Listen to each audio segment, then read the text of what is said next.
ta fesa mata wani turare mai kanshi a fuskar ta saboda ta gwada mata shi, amma bata sani ba cewa wannan turaren zai zama matsala ga rayuwarta domin dubbannin kudajen zuma ne suka zo suka baibaye gurin nan, kuma ba wanda suke bi sai wannan yarinyar da aka fesa turare.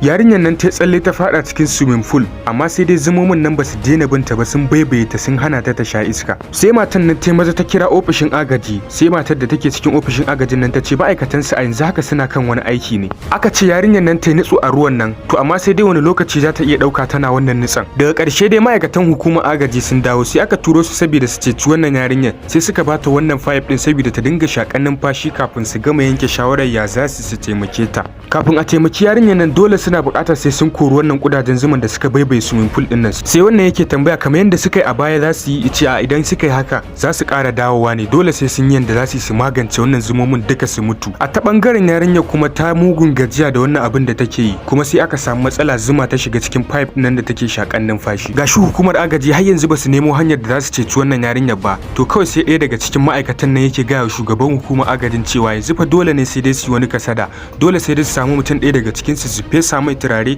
idan kudajen nan duk suka bi shi to sai a samu a ceci wannan yarinyar. Haka ko suka yi, aka samu ɗaya daga cikin su duk aka bi jikin shi aka feffesa mishi turare, to amma ta ciki wannan mutumin da ake fesa turaren nan ya ji tsoro saboda shi ya san duk sanda za a irin abin nan shi ake cewa a zo a fesa wa turare. Haka shugaban su ya ƙara ƙarfafa mai gwiwa ya ce kai ne gwarzon da muka san kawai zaka iya abin nan, shi yasa ko da yaushe kai muke zaba. Aiko ya taho da gudu ya bi ta wajen swimming pool din nan, duka zumomin nan duka suka bi shi, ya zo ya shige cikin wancan gurin. Hakan ne ba da dama aka samu damar zaro wannan yarinyar daga cikin swimming pool din nan. Shi kuma ta ɗaya bangaren ya zo gurin nan duka gaba ɗaya zuman nan sun baibaye jikin kayan shi. Aka kawo yarinyar nan asibiti, aka zo ana mata treatment, gashi nan duk zuman nan sun ciccije ta a jiki, duk sun kukumbura mata jiki, gashi numfashinta ma gaba ɗaya ya ɗauke, yanzu kokari ake a nemo numfashinta. Gashi zuman nan duk ta sassaka mata wani ƙari mai dafi a jikinta, aka ce kuma dole ne sai an cire waɗannan ƙarurrukan da zuman nan ta sa mata, kuma idan ba a yi sauri ba za ta iya mutuwa. Hakan ya sa wannan likita ta maza ɗauko salatif ta lillika a jikin yarinyar nan, sannan ta ɗaɗɗaye wannan ƙarin da wannan zumar ta sa mata a jikinta.